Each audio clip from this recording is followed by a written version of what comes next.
Good afternoon. My name is Josh, and along with Ada, we'll explore the case of the Essendon supplement scandal.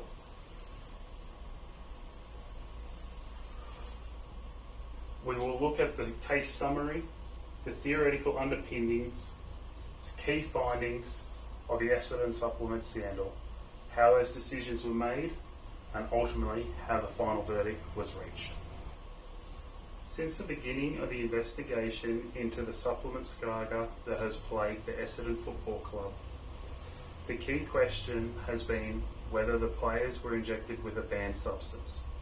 The banned substance in question is thymosin beta-4, which is a naturally occurring peptide that aids in the repair and the recovery and the regeneration of injured cells by forming new blood vessels, regenerating tissue which can decrease scar tissue from forming. Thymosin beta-4 was added to the WADA ban list in 2010 in the S2 category and is banned at all times. Prior to the 2012 AFL season, Essendon Football Club hired Stephen Dank, a sports scientist, to run their supplements program. It was with the view that this program would be run within the WADA and AFL anti-doping guidelines.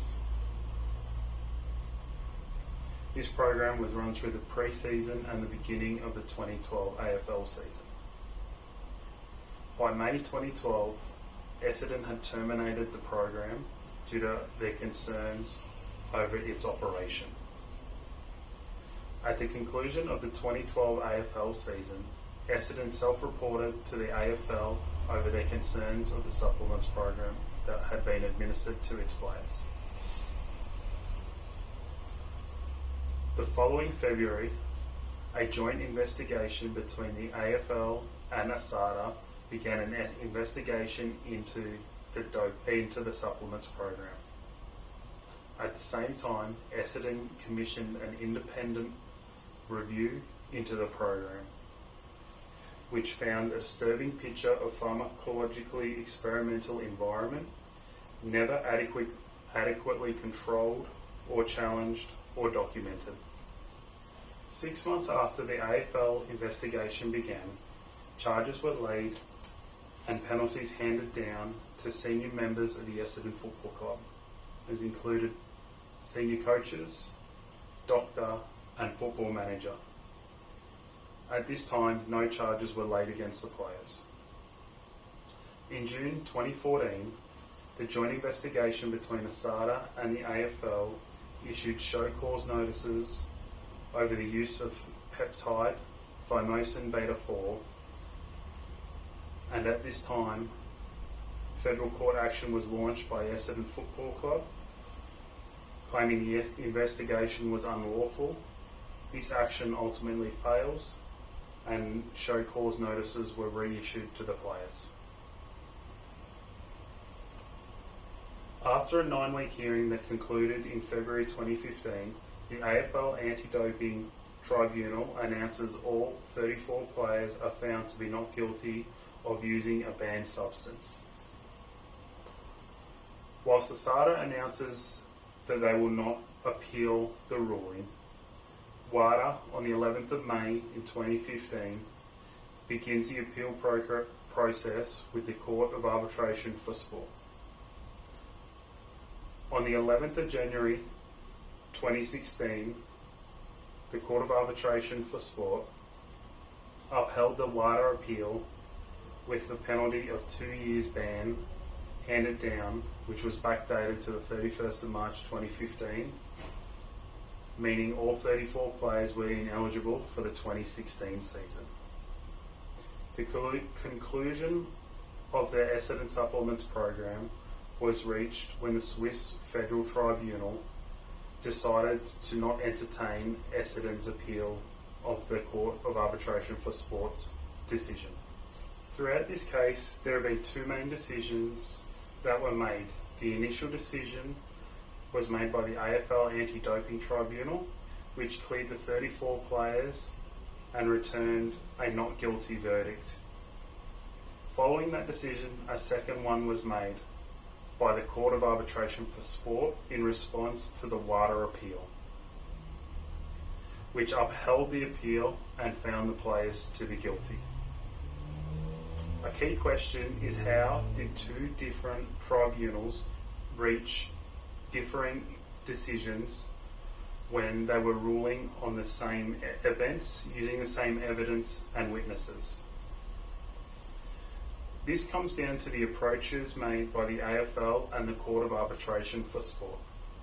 In reaching their decisions, the AFL used a chain of evidence approach, whereas the Court of Arbitration for Sport used a different approach in reaching their decision.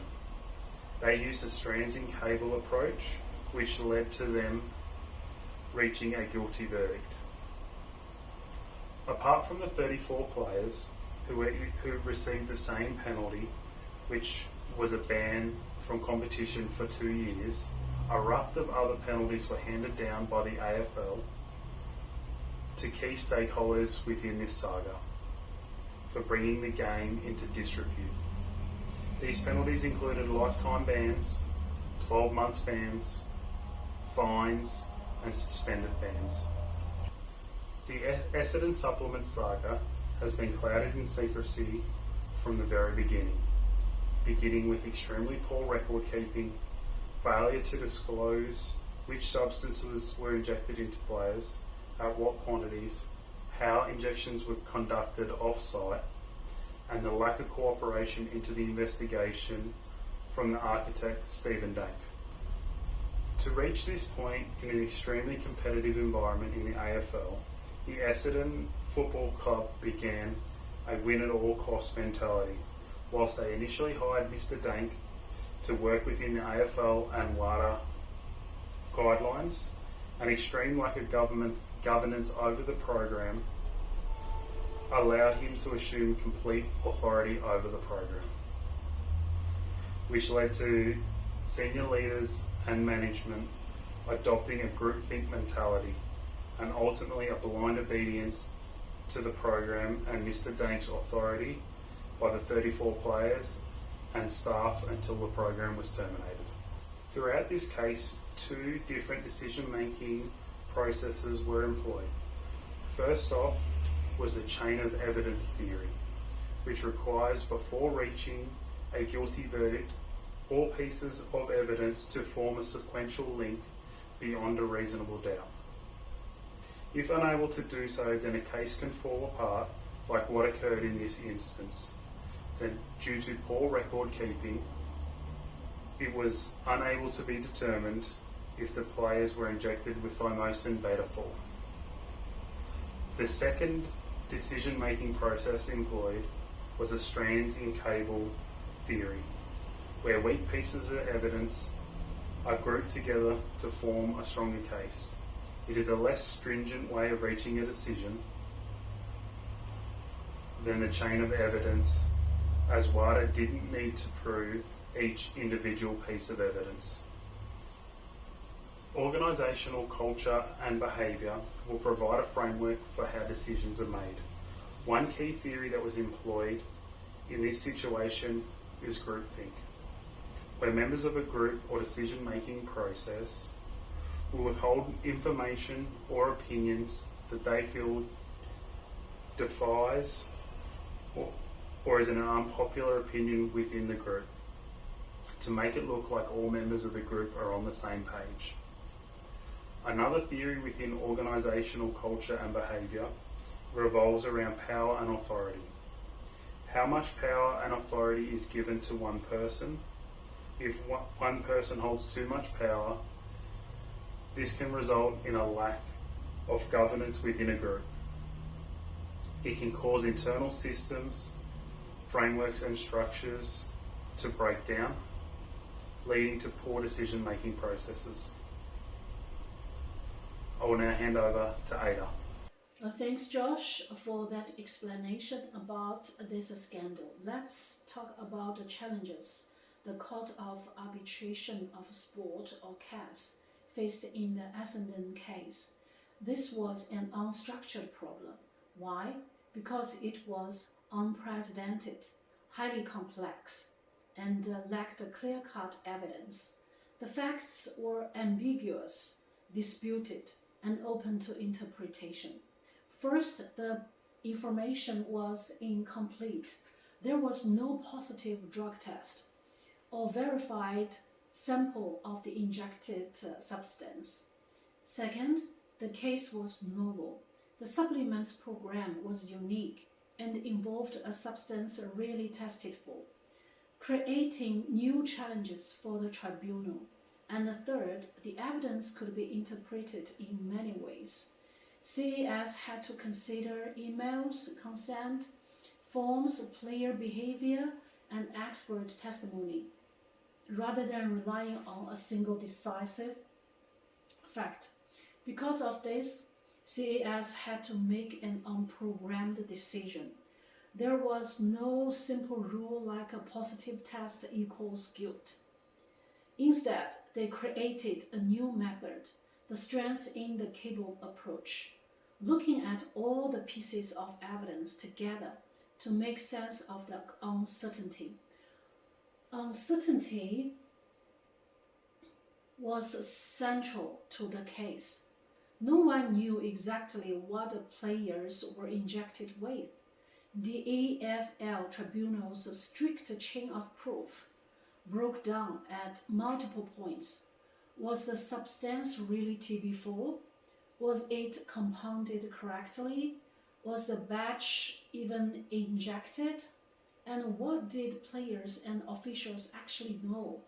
Did they knowingly take a banned substance, or were they misled? These uncertainties shaped how decisions were made. The AFL tribunal stuck to a strict sequential method, requiring proof at every step.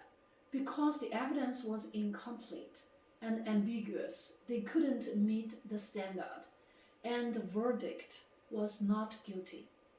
CAS, on the other hand, took a different approach.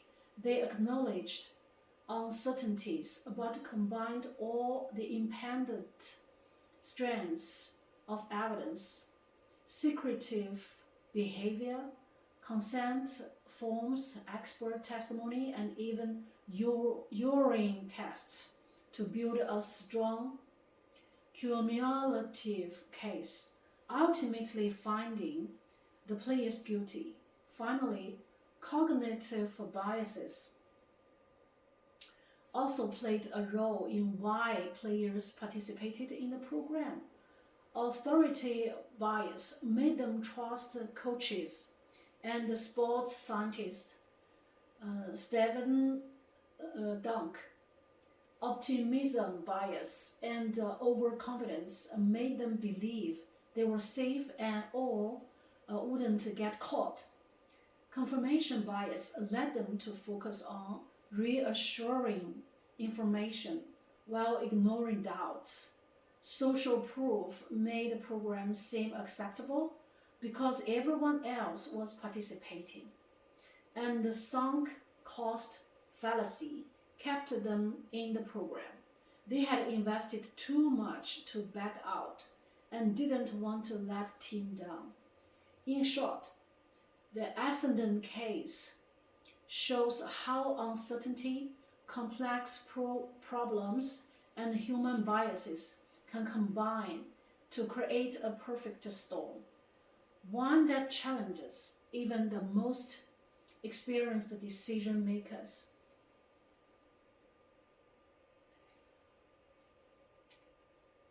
Now let's move on to what we can learn from the Essendon case and the practical lessons it offers.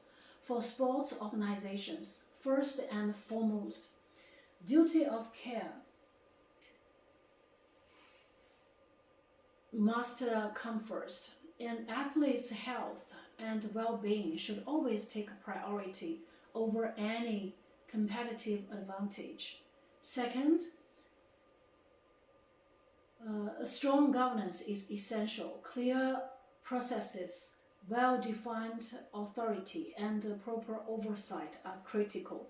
Any supplements or medical programs should be managed by qualified medical professionals. And third, educate and empower players. Athletes should feel confident asking questions like, "What is this?" or "Is it approved?" without fearing negative consequences. For all organizations, including corporate settings, culture shapes outcomes. A result at all costs mentality is toxic and can lead to disaster. Leaders must build an ethical culture where people feel safe to speak up. Decision making must be flexible. Complex problems can't always be solved with rigid rules. Sometimes a holistic, multi-layered approach like CES strands in a cable is needed to make sense of uncertainty. Manage experts responsibly. A blind trust in so-called experts is risky. Their advice should always be validated, monitored, and placed within an accountable ethical framework. And finally, beware of secrecy.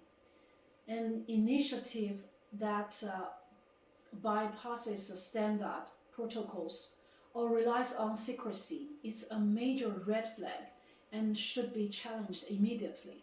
In short, the Ascendo case reminds us that ethics, transparency, and open communication are not optional. They are essential for long-term success and integrity. Let me take you through the key points of the Ascendo Football Club case. Back in 2012, Ascendo ran a secret supplements program. By 2016, 34 players were found guilty of doping violations by the Court of Arbitration of Sport. What's fascinating is how two tribunals reached very different conclusions. The EFL tribunal required a stricter chain of evidence, while CES took a more holistic approach, looking at all the circumstantial evidence together, a method they called strands in cable.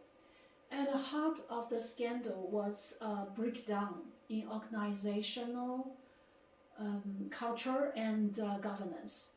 Group thinking, blind obedience to authority, and a win at all costs mentality created an environment where ethical questioning was stifled. The consequences were severe. Players missed the entire season. Key officials were banned, and the club faced hefty fines. Beyond that, the human cost to the players and the damage to the club's reputation were immense. The big lesson here is clear. Ethics, proper processes, and duty of care should never be sacrificed for performance. Strong governance and a culture where people feel safe to speak up are the best defenses against organizational failure. So here's our references. Thank you.